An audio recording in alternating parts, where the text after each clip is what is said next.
if we're asking a client to do an activity, we, the therapist, we have to be able to also participate and do it, because that connection and that co-regulation is huge. It's so important. Yeah. So if you're presenting an activity to a child, they're refusing to do it, and you yourself also can't do it, you might have to rethink what you're doing. I'm Rachel. And I'm Jessica, and this is All Things Sensory by Harkla. We are both certified occupational therapy assistants, and together with Harkla, we are on a mission to empower parents, therapists, and educators to help raise confident and strong children of all abilities. On this podcast, we chat about all things sensory, diving into special needs, occupational therapy, parenting, self-care, overall health and wellness, and so much more. We are here to provide raw, honest, and fun strategies, ideas, and information for parents, therapists, and educators, as well as other professionals to implement into daily life. Thank you so much for joining us. Hey there, welcome back to All Things Sensory by Harkla. We're happy to have you here for another episode. I'm Rachel. I'm Jessica. And today we're talking about why your child or why your client is refusing certain sensory activities, what that means, and how you can support them. Yeah, so OT specifically should be play-based, focused on your client's specific sensory needs, occupational needs, but what we encounter on a somewhat regular basis are clients, these kids, refusing sensory activities that we, the therapists, know will benefit them, specifically sensory activities where, we've identified the child's sensory preferences. We know what will help them feel regulated and good in their body, but they refuse to do it. Yes. Now, there's a variety of things that you can do in these situations, and I think taking it back to the basics, really the first thing that we need to do before we even try to present a child with an activity is to build rapport, to get down on their level, to build that connection, to engage with them, right? Talk to them about how their day has been, what made them happy, what didn't. If they use a communication device, communicate with them through their communication device, but sit down, connect, and get on their level and build that rapport before you're like, okay, here we go, let's jump in and get started and do all the things. Yeah, I think, we're always trying to provide our clients with the just right challenge and push them outside of their comfort zone to build new skills, but they're not going to do that if they don't like us, if they don't trust us, if they don't have fun in therapy. They're not going to do any of that. The other thing I was thinking of was meeting their biological needs.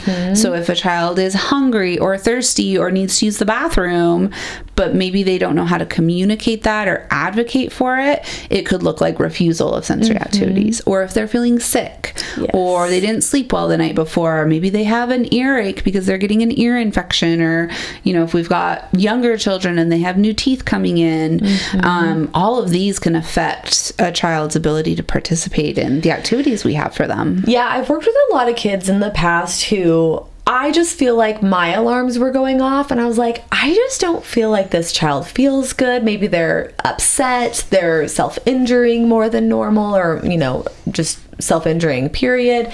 And you know what? We need to make sure that we are empathizing with them, and we're not just doing therapy to just do therapy and build a session, right? Like, if a child is struggling and we think that they're sick or they're not feeling well or they have teeth coming in or they're dehydrated or whatever it is, we need to have the conversation with the caregiver and say, look, this child is not set up for success today. We either need to reschedule, and it's hard finding that balance, especially with our non-speaking clients of well, they can't communicate that they don't feel good. Well, we can't just push them and just do the therapy without it actually being beneficial. And I feel like that happens more often than not, but I think that's a big one to really empathize with our kids. Well, for young kids and for our non-speaking clients, oftentimes this is going to come from the caregiver, and we have to be very specific in our questions when we go get a client, looking at an outpatient setting. We're in the waiting room, we come, we say, hey, how's it going? You can ask the caregiver, when did they last eat? When did they last drink? When did they last use the bathroom? How did they sleep last night? How has their day been so far? Yeah. And those are going to clue us into how the child is feeling and doing that day. And do they need to eat a quick snack? Do they need a drink of water? Do they need to go use the bathroom first thing? You know, those are important. Yeah, definitely. So once we have that figured out, we've communicated with them, we've talked with them, you know, just making sure that we are remembering that when a child refuses something, whether they are speaking or not, that's a way of them communicating that it doesn't feel right, the activity's not right, they're not ready. I always say, like, you know, when you're eating something and you're maybe not hungry for it, you say, like, your mouth isn't ready. Like, their brain isn't ready, their body isn't ready. And meeting them where they're at with that just right challenge, which is so hard to find with a lot of kids.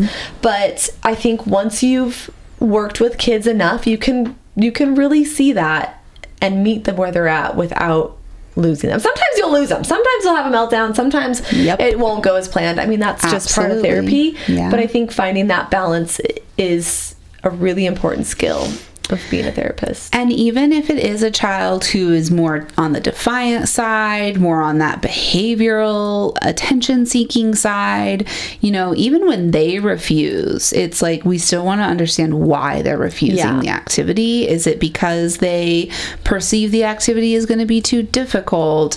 Are they afraid or uncomfortable from past experiences? Is it because they feel a lack of control over the situation? They're like, I'm not going to do that because I don't have control over it. I don't know how to do it. That's often a big one. For some of my, I say, higher functioning kids, is, you know, I present them with an activity and they know it's going to be hard. Maybe they don't know how to motor plan it. And so they're going to refuse because they don't want to feel like they're failing. You know, even though they can't communicate that to me, that's typically what I'll see. Now, for my non-speaking kids, oftentimes it's more on the biological, like their biological needs haven't been met, but also they have motor planning challenges oftentimes. So it's like, present them with an activity and they have no idea how to do it, so they're going to just refuse. And talking about low self-esteem, I think a lot of our kids just naturally have low self-esteem because they've either been in therapy for so long, they overhear conversations about all the things that they're doing wrong and struggling with. They know they can't do a movement. They struggle with motor planning and they're struggling with, you know, keeping up with their peers, so they just avoid. I had this situation happen the other day with a child who was trying to do duck walks and pigeon walks and could not do it, refused, shut down, just like went to mom and just was like so upset. And the mom was just like, once I realized, like, it's not a behavior, my child's not, you know, doing this on purpose, they physically cannot make their body do these things, and I recognized that, like, it just clicked and it made so much more sense.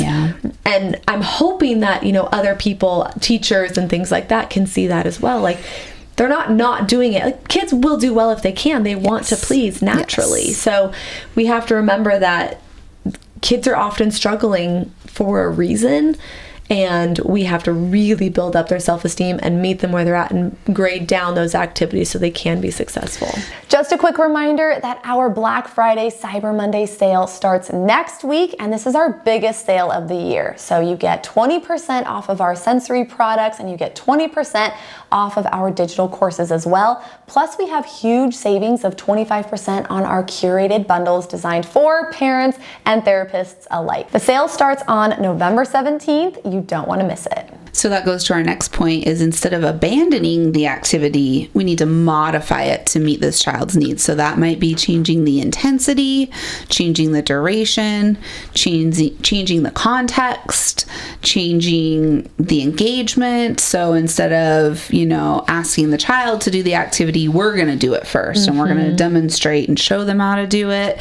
Maybe we actually offer choices. So maybe the child has choices of activities versus just being presented with, here's what we're doing. They can have some choice and some control over it.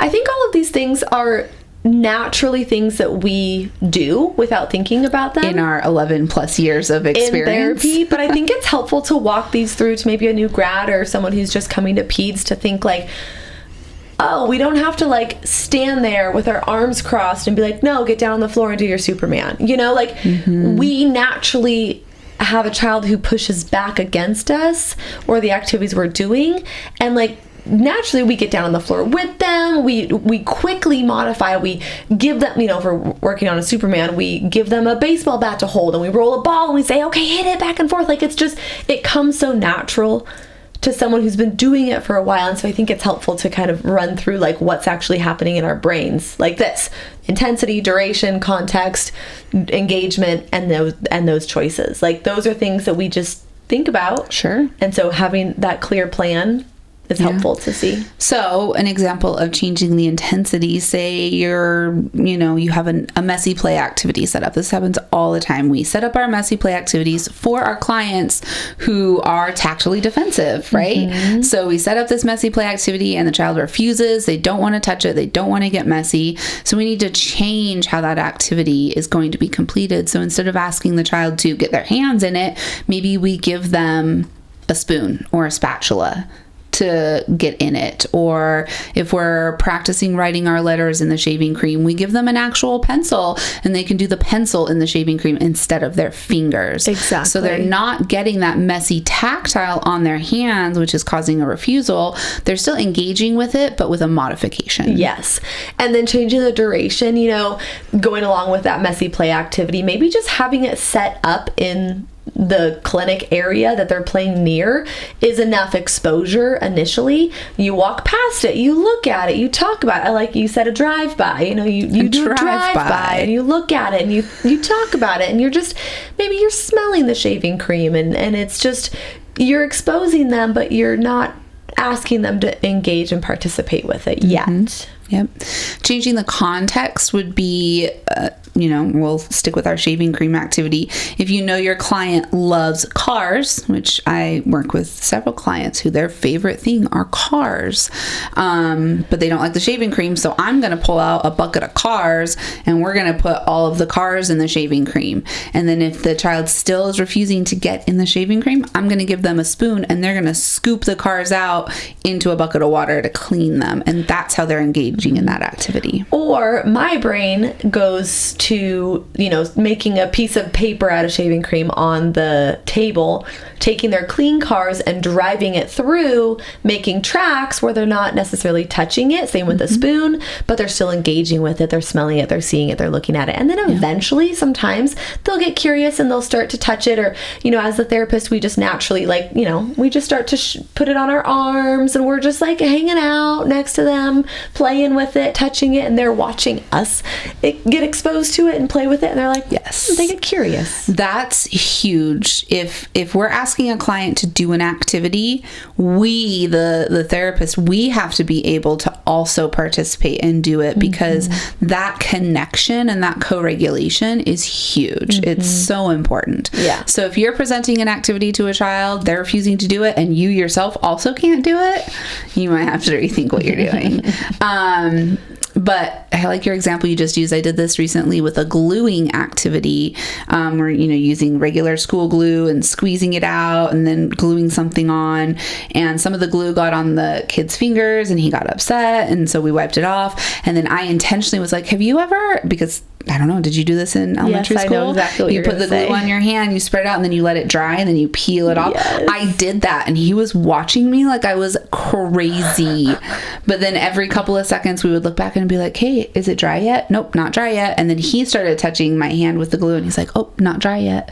And then he helped me peel it off. I love that. So they're little steps that will progressively lead to progress in whatever it is you're working on. You just have to change how you present it. Exactly. So the next thing that we're going to focus on is using pretend play activities, really bringing their interests into the activities.